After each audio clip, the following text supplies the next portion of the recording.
Pernikahan sang artis dengan pria yang disebut memiliki profesi mentereng itu hanya bertahan 1 tahun. Inilah sosok suami pertama Desy Ratnasari. Sosoknya kini tak pernah terdengar lagi. Pernikahan pasangan ini hanya bertahan 1 tahun. Belakangan diketahui bahwa mantan suaminya itu mempunyai profesi mentereng. Sosok Trenady Pramudia mungkin tak asing bagi beberapa orang. Ya, Trenady Pramudia adalah mantan suami pertama dari Desy Ratnasari. Sosoknya kala itu terkenal secara tiba-tiba, namun tak lama kemudian menghilang secara mendadak. Pasalnya, pernikahan Desy Ratnasari dan Trenady Pramudia hanya berlangsung kurang dari 1 tahun.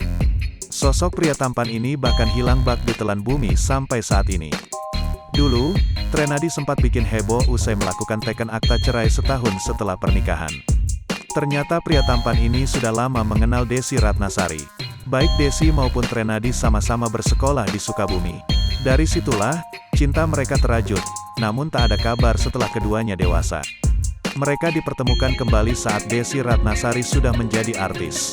Hal menarik lainnya adalah profesi Trenady Pramudia. Ternyata ia bukan penyanyi, selebriti, ataupun pejabat. Trenady adalah pekerja kantoran. Meski begitu, ia bukan pekerja kantoran biasa. Bahkan ada yang mengatakan, profesinya bukan sembarangan karena ia menjadi petinggi sebuah perusahaan migas.